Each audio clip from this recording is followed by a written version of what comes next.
School of nursing, main road noble public school English medium opposite. हमारे reporter Ashok Narhari ji द्वारा पुणे से प्रस्तुत गणपति उत्सव की विशेष लाइव कवरेज।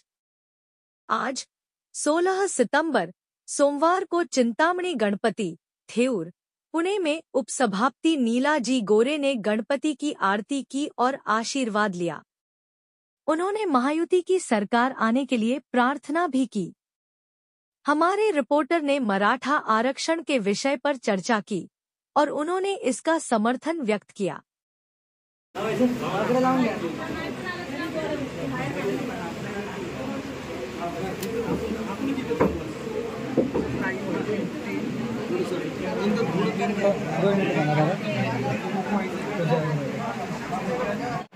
नमस्कार, हमारे सभी बीके न्यूज देखने वाले दर्शकों, मैं रिपोर्टर अशोक नरहरी।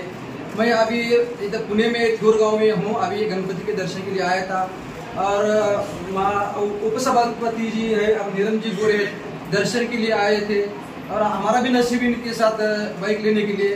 और मैं जो नमस्ते मैडम जी, आप जो गणपति के लिए दर्शन के लिए आए थे, इधर किधर से आए थे? मैं अष्टविनायक प्रार्थना और मुरगांव को जाके आए, वहाँ दर्शन लिया। उसके बाद में फिर हमने बल्लारेश्वर में दर्शन लिया। उसके बाद में मैं यहाँ पहुँच गई हूँ। हम लोगों ने सिद्धटेक में भी दर्शन किया और अभी अष्टविनायक मेरे रांजणगांव का दर्शन हो गया, पूरे हो जाएंगे। आपको तो पता है कि पंतप्रधान नरेंद्र जी मोदी साहब तीसरे बार पंतप्रधान होने के लिए मैंने बहुत बार गणेश जी की प्रार्थना की थी और अष्टविनायक जी जो इच्छा है सब गणपति पूरा करेंगे, ये हमारे चैनल की तरफ से शुभकामनाएं।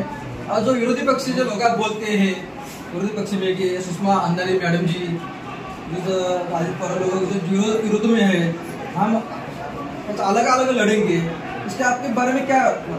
मैं प्रकाश के बारे में सोचती हूँ, अंधेरे के बारे में नहीं सोचती। मैं प्रकाश के बारे में सोचती हूँ, अंधेरे के बारे में नहीं सोचती। हाँ जी मैडम। जो अपना जो महायुति का जो है जो इलेक्शन लड़ने वाले हैं, उसमें आपकी राय क्या है मैडम? इलेक्शन तो इकट्ठा लड़ने वाले हैं और अभी ये सब हमारे जो कार्यकर्ता है उनको मैं दुखी नहीं कर सकते। यांची मतं पण आम्हाला पाहिजे, फक्त मतांसाठी नाही। आमची मराठीला बांधिलकी है। देखिए, आप अगर तमिलनाडु में जाओगे, केरला में जाओगे, उधर की भाषा में बात होती है, तो आपको हम लोग को समाज तक सब जगह तक पहुंचना है। ये इतना सही है कि एक जो योजना बनाई है लाडली बहन, उसी तरीके से जो ज्येष्ठ नागरिक है उनके लिए भी सरकार ने योजना बनाई है, वयोश्री योजना बनाई है, उसी के साथ साथ अन्नपूर्णा योजना बनाई है। तो सब योजना तो एक माध्यम है लोगों को आत्मविश्वास दिलाने के लिए कि गवर्नमेंट काम करने वाली है। आज हम जैसे इस जगह पे है, इसको हमारे खुद जो राजा थे शिवाजी महाराज का काम पूरे आगे लेके जाने वाले जो पेशवे जी, उनका भी हिंदी। मॅडम जी, तुम्ही जे इथं आलेला आहेत गणपती दर्शनासाठी, त्याच्या अगोदर कुठले कुठले गणपती दर्शन घेतलं का? आपलं गणपतीला नवस होता का? गणपतीला काय नवस होता का गणपती? म्हणतात प्रार्थना केली श्री गणेशांची की आम्हाला चांगल्या पद्धतीने काम करायला मिळू दे। आम्ही रोजच गणेशाची प्रार्थना करते, मला सांगायला तर हरकत नाही। जसं विठ्ठलाच्या यात्रेत सर्वांना सहभागी असतो तसं काम आपण केलं पाहिजे, अशी आमची भूमिका आहे। प्रार्थना जरूर केली होती की पंतप्रधान पदावरती नरेंद्र मोदी साहेब तिसऱ्यांदा पंतप्रधान व्हावे। आमची महायुतीच्या वतीने आम्ही प्रचारही भरपूर केला होता शिंदे साहेबांबरोबर, काही सभांना पण मोदी साहेबांबरोबर आम्ही व्यासपीठावरती असण्याचं भाग्य आम्हाला मिळालं होतं। आणि पुण्यामध्ये जी प्रचंड जाहीर सभा झाली, त्या सभेत सुद्धा मोदी साहेब आम्हाला चांगल्या प्रकारे आम्ही शुभेच्छा बोलू शकतो। मोदी साहेबांनी इथे महिलांच्यासाठी नारी शक्ती वंदन विधेयक आणलेलं आहे। त्याचबरोबर भारताचा क्रमांक उद्योगामध्ये विकासामध्ये पुढे नेण्यासाठी त्यांचा प्रयत्न चाललेला आहे।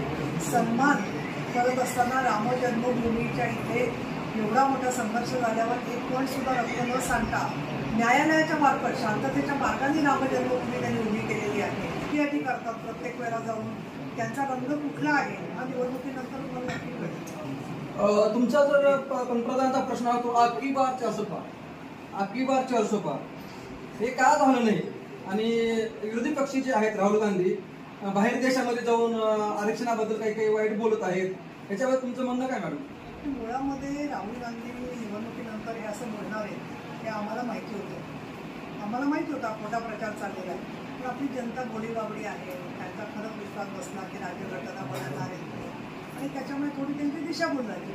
ठीक आहे, पण मला काय वाटतं की घर का मुला घर में आ जाए, त्याला काही आपण नावं ठेवायची कारण नाही आहे.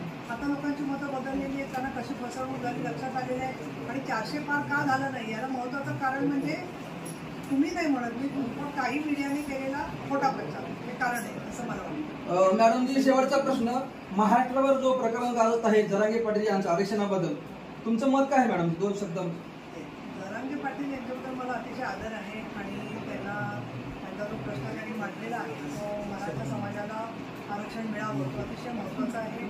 शिंदे साहेबांची त्या विषयाला बांधिलकी आहे.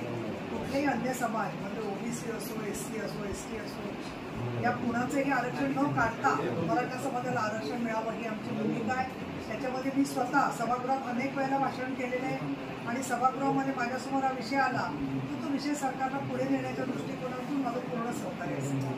मॅडम जी, धन्यवाद, तुम्ही बहुमूल्य वेळ दिल्याबद्दल. कॅमेरामैन से Ashok Narayan, reporter BK9 news channel. Subscribe करें मेरे चैनल को और साथ ही बेल आइकन को दबाना बिल्कुल ना भूलें ताकि आपको हर वीडियो का अपडेट मिले।